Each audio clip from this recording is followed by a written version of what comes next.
Hi, welcome everybody. My name is Susan Power. Thank you for attending our webinar today on leadership development for managers. This is being recorded and we will send out the recording following the webinar today for folks who signed up who may not be here, or if you want to share it with anyone within your organization, that will be coming out. We also have a Q&A at the end, so feel free to jot down your questions or throw them in the chat throughout the webinar, and we'll get to those at the end. So I'm just going to bring up my slides here and we'll jump into it.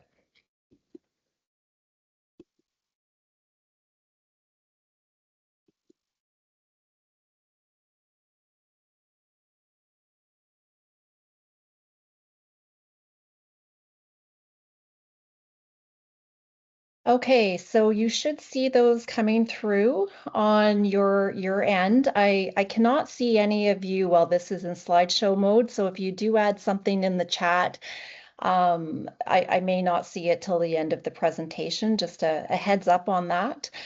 The purpose of this webinar today is really to focus on how organizations can be proactive in increasing talent readiness and team alignment, because this is really the outcome of effective leadership and very much what our focus is as an organization, to partner with HR departments to optimize their talent readiness to move into those key roles, as well as to optimize leadership effectiveness across the organization.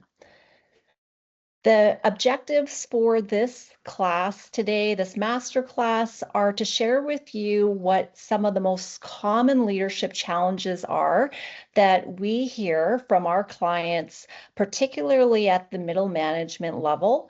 We will share with you our proprietary inspired leadership development approach in terms of what we feel are the key competencies to really optimize leadership effectiveness. And we will highlight as well really the drivers of performance. When you look at it from a team perspective, what are your biggest levers for increasing effectiveness? And finally, we'll give you a sneak peek to our broader public program that kicks off in October, which is a virtual 17-hour leadership effectiveness public program.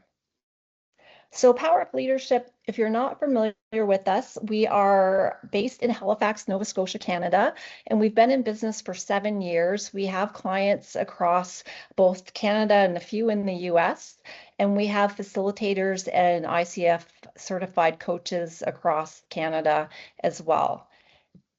And our big, hairy, audacious goal, really our mission at Power Up Leadership, is to create 1 million inspired leaders by 2033. So we track every participant that comes through one of our programs, whether it's through coaching or a blended program like leadership development. And we're really motivated by this goal because we know that the stronger our workplaces are, the stronger our communities are, the stronger our families are. So it's a very motivating mission to our team. And we feel that by engaging leaders in a conversation, like a lot of leadership effectiveness is common sense, but what I've learned in my life and career is that common sense isn't as common as you would think. So by really engaging and focusing on what are the anchors of leadership effectiveness, it really can translate into action and accountability. In terms of my own leadership effectiveness journey, my belief is it's an ongoing journey for all of us. I know I work with different coaches myself, and in my corporate career, I was an executive director of HR at a family-owned business called JD Irving Limited in my last role. And I've seen, both from the perspective as an HR practitioner, but also as a leader myself, I've seen and experienced the struggles that leaders face day to day. It's no small job to be consistently effective as a leader. And that's what really got me interested in focusing my career on elevating leadership effectiveness and really taking a coaching approach to do that. So we developed this public program, which I'll share with you a few nuggets in this masterclass. We developed this to really make it accessible to organizations and to bring leaders together from different organizations to share those challenges and to learn from each other from different industries, different organizations as well. And the goal is for any leaders that choose to participate in this program, by the end of it, they'll feel more confident and clear on what type of leader they want to show up as and what strategies and frameworks they can put in place to really demonstrate consistently those leadership competencies day in, day out, especially under stress and deadlines and the pressures of day-to-day work. So we know this is a study that Gartner performed in 2024, and it was specific to 141 HR leaders. And the survey uncovered that 76% of organizations had made significant updates to their leadership development programs within the past 2 years, whereas 24% had not. And it also uncovered in the same sample that HR leaders in particular, for whatever reason, lack confidence in leadership effectiveness. And 36% of those HR leaders felt that their leadership development programs were or are effective at preparing leaders for organizational change, whereas 23% were confident that their organization had rising leaders that could meet the future needs of the organization. So lots of room for improvement. I personally believe it's in the application following the program, and that's why I really like blending leadership development training with coaching so leaders can take that forward beyond the formal program itself and bring those day-to-day challenges and scenarios and talk through them with a coach. So what is coaching? If you have not worked with a professional certified coach, it may be new to you, and many of the leaders that we work with are new to coaching. It's the first time they've experienced it in the workplace. International Coaching Federation is the global body that certifies coaches. There's many different requirements to become certified in 3 different levels of certification. And their definition of what coaching is really partnering with clients in a thought-provoking creative process to inspire them to maximize both their professional and their personal potential.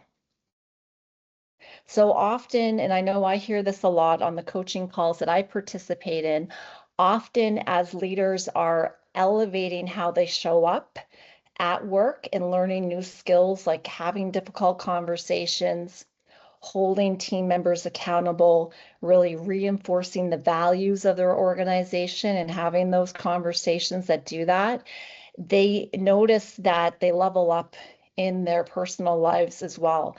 And quite frankly, that can motivate many people even more so than leveling up at work, where their relationships with their kids improve, or their partner if they have one, or their friends and family members. So it all comes together, whole person approach to leadership, and that I find quite exciting and motivating to participants as well.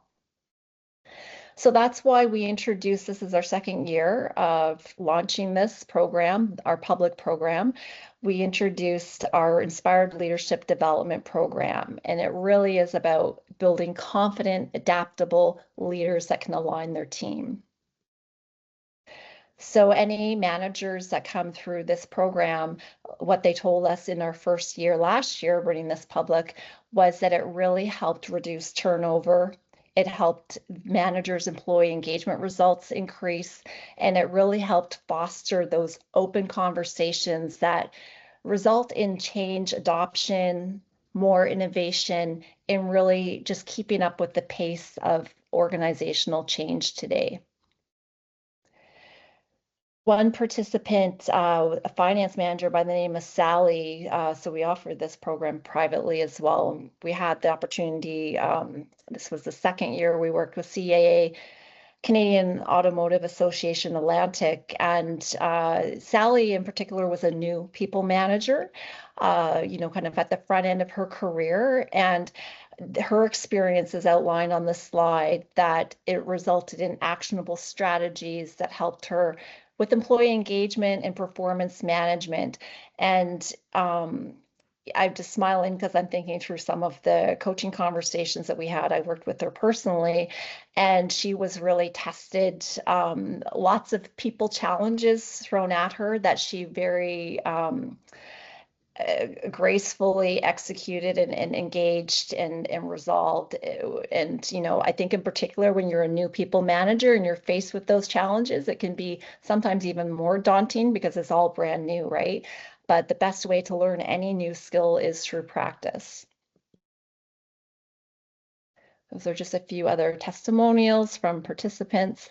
So I want to share with you a few case studies in terms of the challenges, and you may recognize some of these, I'm sure, within your own organization, some of the most frequent challenges that leaders face and how you can support them in elevating their leadership effectiveness to resolve ideally as autonomously as possible. So the first one is the challenge of how to delegate.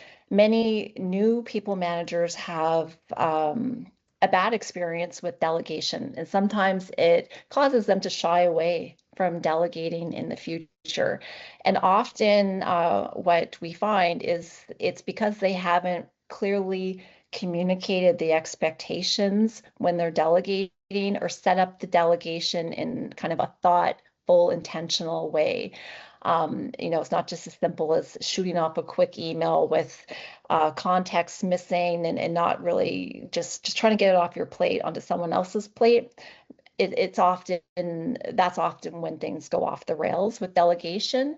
So one tool that works well is called the 5 levels of delegation. And it's essentially considering the complexity of the task and who the ideal person is to complete the task. So at level 1, it's where you are giving very clear instructions. This is the most basic level of basically do what I'm instructing you to do. Maybe you've already done some research of different options and it's just pressing play, executing. So that is often the clearest way to delegate something that maybe the person hasn't had a lot of experience in performing, or they're going to need more guidance, and you're involved clearly in framing that up. At level 2, it's where you give more autonomy or empowerment for the direct report to come up with options. Maybe they're researching different options, information, and then they're going to bring it back to you, and then the leader's going to make the decision and tell you what to do next. Level 3, research and recommend. You're looking for the recommendation as well as the options. And level 4 is where you are also empowering them to make a decision and report back to you how it went. So that's the most empowering way, if possible, if it makes sense for that person to delegate and keep you in the loop at the same time so you're not surprised by what the outcome is. Another case study I'd like to share with you is around team alignment. And if you think about competing time zones, different geographies, sometimes locations, work schedules, it can be challenging to keep a team aligned and communicating effectively, which often results in conflict. I was at a client site this morning and had some feedback where vacation season, I know it's wrapping up now coming into the fall, but classic example of lack of team alignment. Someone was delegated a file with a deadline, a client project to complete while the manager went on vacation, and they didn't have all the information to move it forward effectively. And it resulted in some friction internally of, you know, we don't have our ducks in a row, and why was I given this? And I think the interesting part about team alignment is it often comes down to communication, because my question to this individual was, well, why did you accept it when they gave you the task? Like, what did you push back and say, I haven't been involved to date, I'm not comfortable? Because I think we all own a piece of this, and thinking through clarity around roles and responsibilities and ways to optimize communication can go a long ways to mitigating lack of team alignment. 3 secrets I would love to share with you in terms of leadership effectiveness are outlined here, and I'll go in a little bit more detail here. The first one is around increasing managers' agility and resilience to operate calmly in complex, uncertain environments. So this is one that is really difficult, I think, regardless of job level. And sometimes people are more comfortable kind of masking how they're really feeling, but if the team gets to know them well, they can sometimes tell. And when a leader is under stress, and it makes a big difference in terms of how the team responds, because that feeling of stress can be contagious and not in a way that often helps performance. So I had a coaching conversation yesterday with a leader at an organization, and they had just been acquired, and they were still waiting to hear the details of how the team, would jobs be impacted, would roles and responsibilities be impacted. So very stressful time. And the leader was challenged because they had no answers right now to communicate to their team.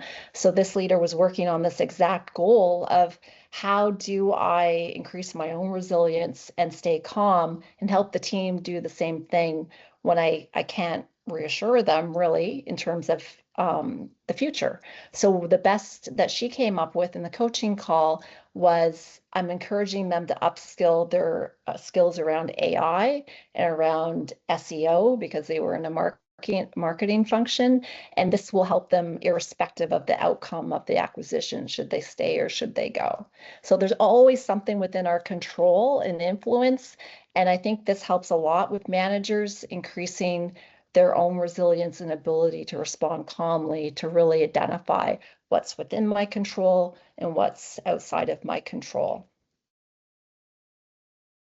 We know that 63% of managers feel burnout, and a different study, Harris poll, found that, or sorry, this was the same study, Harris poll, they surveyed over 2,000 employees, and 75% of employees, frontline employees, felt burnout, 63% of managers.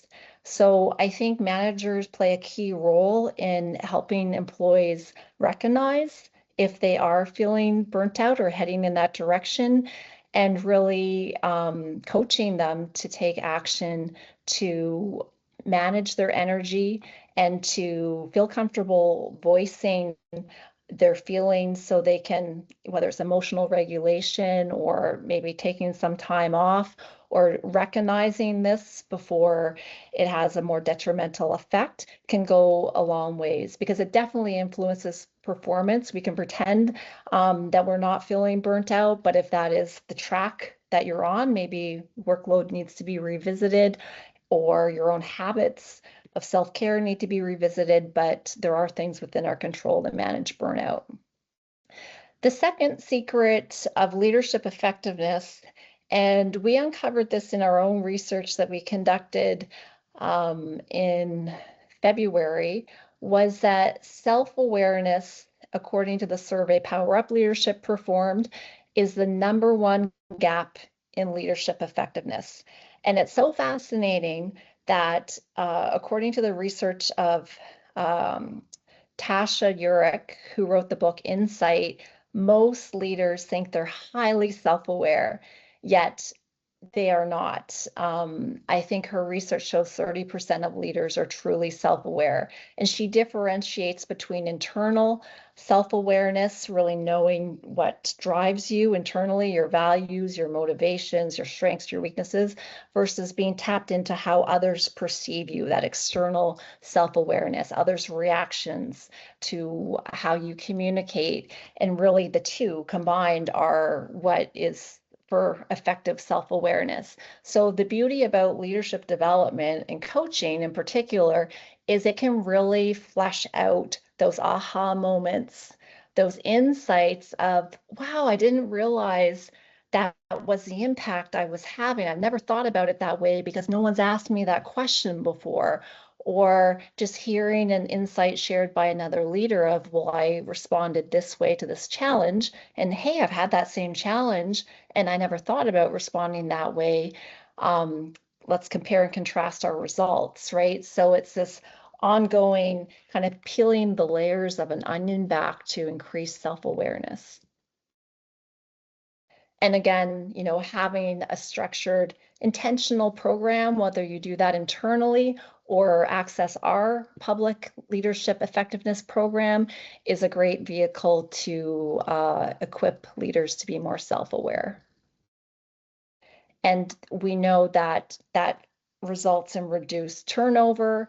And it's really about people want to work for leaders that they really look up to, that talent, the leaders that are developing them, the leaders that are coaching them, that's what retains and attracts the best talent. So that's really why organizations care about investing in leadership effectiveness. The third secret I would like to share with you is that all leaders, even if you are one of the best leaders in your organization, all leaders have multiplier and diminisher leadership traits and habits. We all have them. And if you haven't read the book, I guess I don't have it here, but if you haven't read the book Multipliers by Liz Wiseman, it is one of the best leadership development books on the market. And she talks about the traits and the habits of multiplier versus diminisher leaders. And as one example, multiplier leaders often look at their team as being incredibly smart and capable. And they do more listening than they do talking because they want to hear the ideas and execute upon the ideas of their team. Versus diminisher leaders, often they are very smart, but they also think that they are the smartest person in the room, and they end up doing 80% of the talking in a meeting. And what happens is their team checks out because they're not part of the conversation as much as they need to be. And it's really about putting the spotlight on that leader, and they need to have their ideas heard, and it becomes all about them. So it diminishes the discretionary effort that the team will put in. And her research shows that multiplier leaders tap into, I believe it's 3 times the discretionary effort, whereas diminisher leaders only access 25% of the discretionary effort of the team. So if you think about budgets that are always being skinnied down and adding more headcount, if you could tap into 3 times more discretionary effort versus not fully utilizing your existing team, it could be so impactful for leadership effectiveness and reaching organizational goals. In terms of our proprietary leadership development model, I won't go into all of it, but just to give you a sense of some of the levers that you can play with internally or with our support. One of the key leadership competencies we believe at PowerUp is being a master communicator.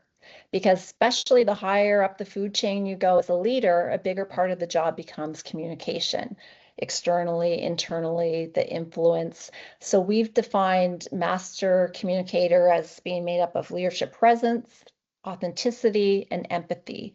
And the one you see highlighted on this slide, leadership presence, is really about how you communicate. Do you communicate in a tone that conveys energy, edge, passion, that connects with your audience by sharing stories? Confidence certainly influences leadership presence. Your beliefs influence leadership presence. Often a challenge can be making the transition from peer to leader and developing that leadership presence when you go, say, from an individual contributor to a first-time people manager. So really getting leaders to think about, well, how do I want to inform my own leadership style? How do I want to communicate to make people want to listen to me, to really tap into that authority presence that can command a room, whether virtually or in person, and really engage an audience. The team alignment, we spoke a little bit about that earlier with one of the case study examples. We define this as being made up of recognition, empowerment, and coaching. So if you think about recognition in particular, this can be highlighting people's strengths and really celebrating those strengths as a team. Whether you use Clifton Strength Finder assessment to uncover those strengths, or simply ask the team, what do you think our team's strengths are? And go through and have that conversation and give that feedback to each team member at a peer level as well. Goal achievement recognition, certainly as projects get completed, that can be celebrated and recognized, but also don't underestimate the non-monetary recognition of thank you or positive reinforcement. I really think you did an excellent job presenting at that meeting this morning, and you had some curveball questions thrown at you, and you were able to really answer them in a way that was clear and resonated. Like, I think just taking those micro opportunities to recognize and provide that reinforcement can go such a long ways. So this is our full inspired leadership development model. It's on our website. If you're looking for a model, you can borrow ours or you build upon your own. And really coming down to how do you pull this all together when you think about all these amazing leadership competencies that we're trying to reinforce, tie to our company values, how do you pull it together? And goal setting is something I know most organizations do. Often it can feel like a checkbox activity where it feels like an administrative exercise, and really getting employees excited about the potential of doing this and understanding the why behind goal setting and how it works and how to make it a meaningful exercise, I think is the place to start with it. So if you're thinking about leadership in particular, an example of a leadership goal may be to communicate with presence and to engage and motivate the team in an authentic style so the leader can communicate showing their true personality and bring a sense of humor to their style. So this is an example of one of many leadership goals. And Rome wasn't built in a day. So really honing in on what are the one or two pieces of elevating my leadership that will have the biggest impact, I think, is the place to start, and finding ways to kind of keep it top of mind and getting really granular in terms of, well, what would be the standard to measure this? Maybe it's an engagement question at the end of a meeting. How effective was that meeting today? And that gives you immediate feedback as a leader, if you're the one chairing the meeting, I guess, in terms of what the team liked and also what could be done better next time. Another leadership goal, you may resonate with this one within your own organization, is how to effectively engage a multi-generational team and flex your leadership style as required to fit different team members' preferences, whether it's generation or personality or communication style. We know for a fact Gen Z has a preference for more frequent feedback and recognition than some of the other generations. So if you have a number of Gen Z on your team, this might be an appropriate leadership goal for you. And really what our clients always come back to us looking for is, well, how do we know this is impactful? Because yes, it can feel really good to send my team to a leadership development program. People feel special to be selected to participate in this, knowing the organization is investing in them. But we want it to be more than just a feel-good activity. We want them to actually be better leaders when they are back in the trenches and back on the job day to day. And the best way I know how to measure this for organizations is a 360 assessment that measures leadership effectiveness. So one vehicle to do that, Leadership Circle Profile is my favorite 360 assessment. I know there's many of them out there, but what you see here is how they look at measuring this, and they look at creative leadership dimensions versus reactive leadership dimensions. So on the left-hand side, you see more of a reactive approach where there's a problem and it makes me anxious and I'm fearful that I mess something up. So I might send out a flurry of emails. I might react very quickly. And as a result, my results I achieve for the organization over time are like a roller coaster. They kind of are up and down, up and down. And this is really, something that can happen when an organization has a lot of employees feeling stressed out, burned out, and they just feel like they're stretched too thin. You want to ideally get them to more of a creative leadership approach where they're very outcome focused. They're very much able to keep the larger purpose and vision top of mind, and they care. They actually care about the goals and they're passionate about the work, and they're taking consistent, intentional action that's more proactive, less reactive, which encourages the team to unleash their own leadership potential and take more of that multiplier leader approach. So one reason I really like LCP 360 is that it has an index called leadership effectiveness, and it is made up of these 5 questions you see here. So it gives you a benchmark on a percentile basis of how your leadership stacks up compared to the thousands of other leaders that have filled out this 360 across industries across the globe. And you can see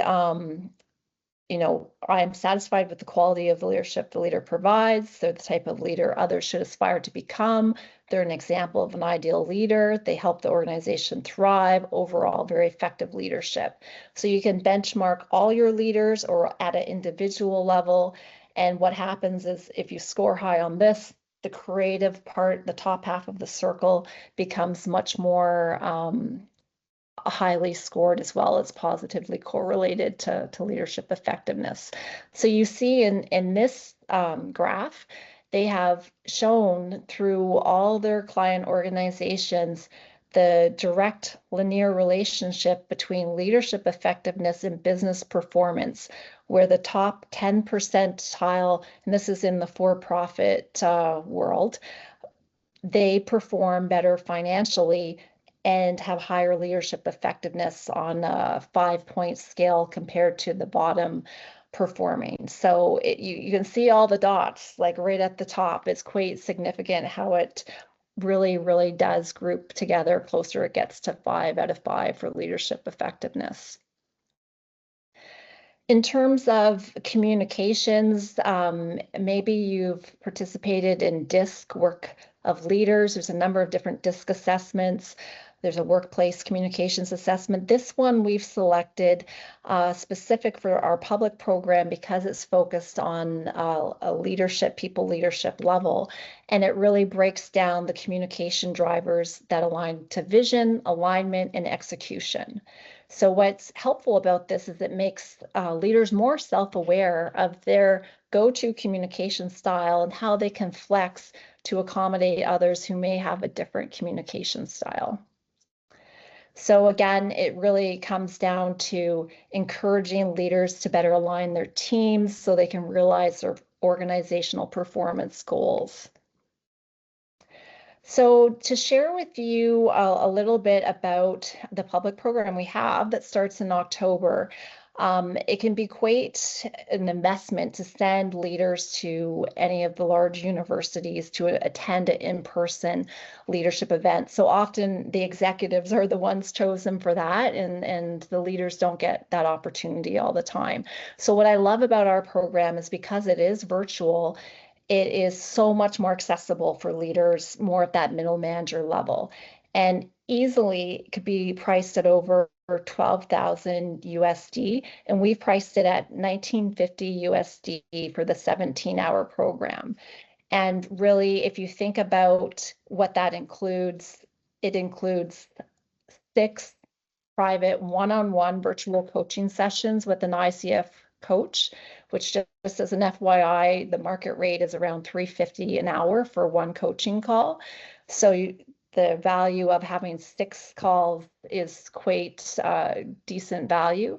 The actual training itself is all recorded, so we send out the recording of the training post-session. They're 90-minute sessions, so 9 hours of virtual training.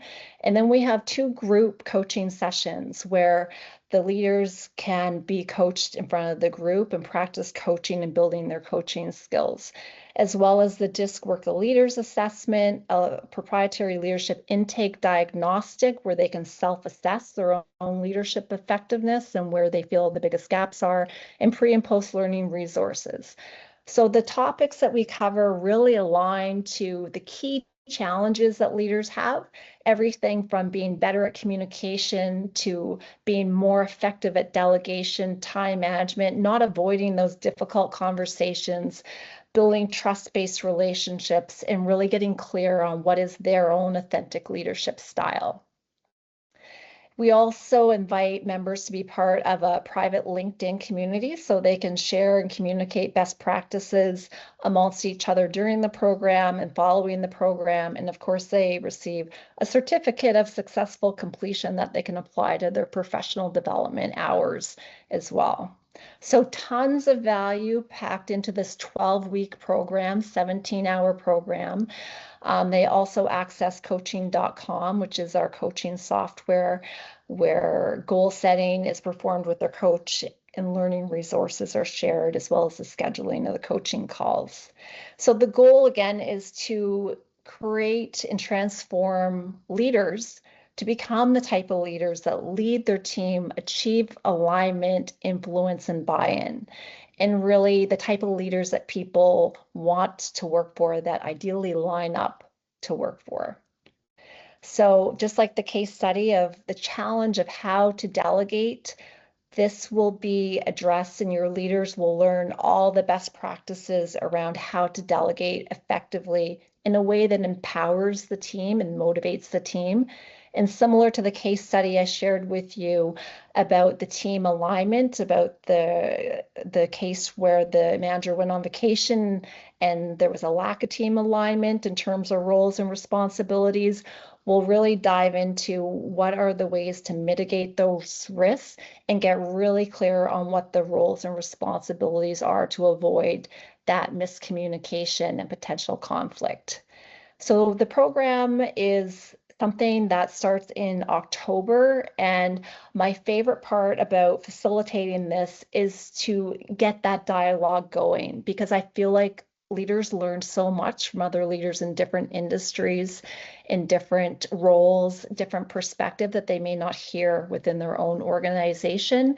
And it motivates them to go away and apply what they're learning in the training program and to bring back new challenges and to bring back, well, how did that difficult conversation go that you had between the last session and today's session? And what did you learn about yourself as a leader? So it's really creating that time and space for them to elevate their leadership skills and reflect on it so they can increase their self-awareness. So all of this coaching training, diagnostics, assessments, group coaching is all part of the program. And if you think about, if you are a manager, kind of what it feels like when you first walk into a people manager role for the first time, it can be quite daunting. I know my experience was I was terrified. I wanted to do a good job, but I didn't know what I didn't know. And I kind of had to learn it through experience and definitely made a couple mistakes along the way. And certainly felt like I had to have all the answers and probably tried to do a lot of the job that wasn't my job to do. So I think that's, again, the benefit of these public programs is you can learn from the experience of others that might be a few steps ahead of you and reflect on, well, how would I handle that situation? So again, by the end of this program, your managers will feel more confident. They'll have the tools at their fingertips so they can accelerate their effectiveness as leaders and not have to struggle and not get burnt out by all the demands that you face as a people leader. So for 1950 USD for the 17-hour program, is it worth it? If it reduced miscommunication within your organization, would it be worth it to have your managers be part of this program? If it decreased new manager failure rate, we know that can be quite high when managers are not supported. Would it be worth it? And if it reduced manager burnout, so they're able to show up as a more motivating, influential leader, would it be worth it? We believe in the product at Power Up Leadership, and we actually guarantee the quality and the satisfaction in that you'll see results within 30 days post program. So as long as the leaders show up and they participate in the program, we honor this guarantee of full money back guarantee if satisfaction is not in place. So at the current offer, we have by end of day Friday, September the 5th, 4 p.m. Atlantic, you can sign up at this rate of 1950 USD. We also have corporate rates for 5+ registrants. So that's my presentation. I will see if we have any questions or comments. So if you have any questions, feel free to throw them into the Q&A. Just give me a second here to see. So I see one question in terms of the dates for the program. The start date is October. I don't have the dates. I just came back from vacation. I don't have all the dates solidified yet. This is the first webinar we've done kicking this off, but I can certainly email that to you. Just reach out to me. My email is susan@powerupleadership.ca. Any other questions or thoughts? Again, this is set up for new people managers. Ideally, we've had every level from director to 10+ years experience, but we have designed this just with new people managers in mind. I think all levels can benefit from it, but that is the target audience. Don't see any other questions listed, so thank you for making the time for this today, and I hope you have a great rest of your day.